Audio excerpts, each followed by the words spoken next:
Hello, my name is Sydney Hubner, and today I'm going to be sharing my thoughts on Batman A Death in the Family. Let's begin with my pre explosion thoughts on Jason Todd.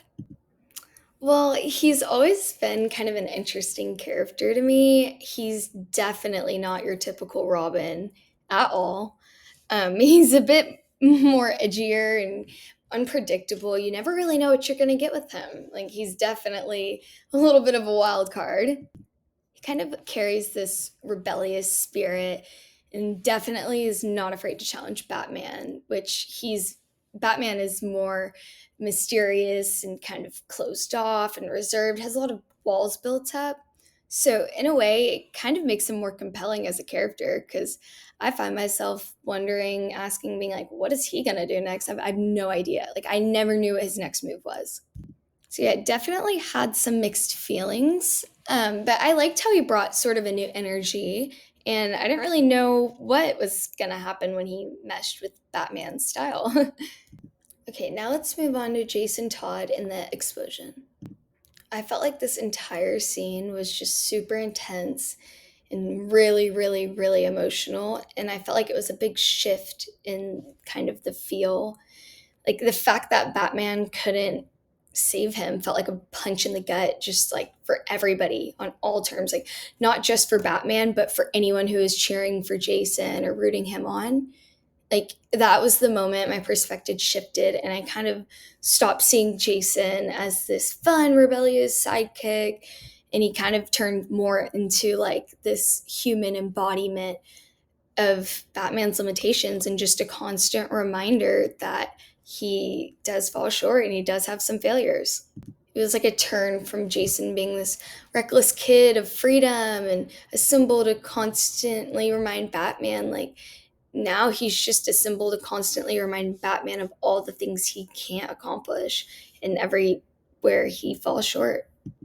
Like, I think they use this point in the story as kind of a way to raise the stakes. Like, this is what the hero lifestyle entails, and you have to be willing to live with that. So, as for my vote, I voted for him to live. I know it's not the easiest of characters to cheer for sometimes, but even with all of like the flaws and the inconsistencies, I still think he deserved a second chance. And I also really enjoyed watching the dynamic between Batman and Jason play out. Thought that was really interesting, and I would have liked to see how it could have evolved if it would have worked out. But at the same time, I get why people voted the other way. It's one of those decisions where, I mean, neither option really feels great, but it definitely changes a big part of the story. Now, moving on to after the explosion, we really start to see a shift in Batman. I mean, like, he's always carried this hint of shadow and mystery, and we never really know what's behind that.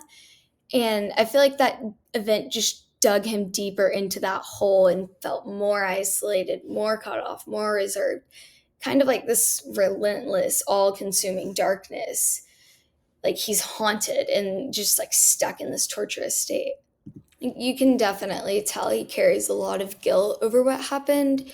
And I feel like that changes his approach and his outlook on a lot of things in life. Like he definitely becomes more cautious and even harder on himself. It's like Jason's death kind of pushed him to question his whole life choices and the methods that he was so blindly faithful in. He now is revoking and kind of questioning everything. And like Batman already carries so much that this just kind of confirmed that belief of like that lack and that negativity. And he kind of gets locked into this headspace of like, no matter what, I'll never be able to save everybody. And maybe that's one reason like he struggles to open up is because he feels like, what's the point? Like, why? Like, I'm never going to be able to save everyone. I can't save everything. So it kind of is like this negative spiral. So, looking back overall, I think this graphic novel really does a good job with its delivery. Like the dark and intense points dive into that psychological mindset of really what it takes to be a superhero. We don't really get that layer in other stories about superheroes, it's kind of more service level. But here we can really see like if you want to say that you're all bright and shiny and you wear a cape, you have to back that and be ready to handle the severe consequences and the emotions that come with being the hero. And I really like how we can see visually the darker tones, the pacing of how the story unfolds through the visual graphics. I feel like that definitely enhances the suspense and creates more engagement with us readers because we're in it, we're fully immersed visually seeing this play out. But overall, it's just definitely not like a typical superhero story where it's all sunshine and rainbows. We really see Batman facing his absolute worst fears and having to live with them too. And I think that just goes to show one of the biggest takeaways from this piece is like the complexity. There's so much complexity, so much depth. We learn so much. We really get to see so many sides of these characters. Like Jason's more than just a basic sidekick. He's flawed. He made poor choices. He still had potential. And Batman, even with all of those built up layers to protect his emotional walls, he still has moments where he's left completely vulnerable, questioning literally everything about life. That's what makes this story stand out. It's messy, it's emotional, and it really makes you leaving wondering what the true responsibility entails when you say, oh, yeah, I'm going to be a superhero. You're left facing the consequences. So, yeah, that was my reflection over Batman. I hope you enjoyed. My name is Sydney Huebner. Thank you so much.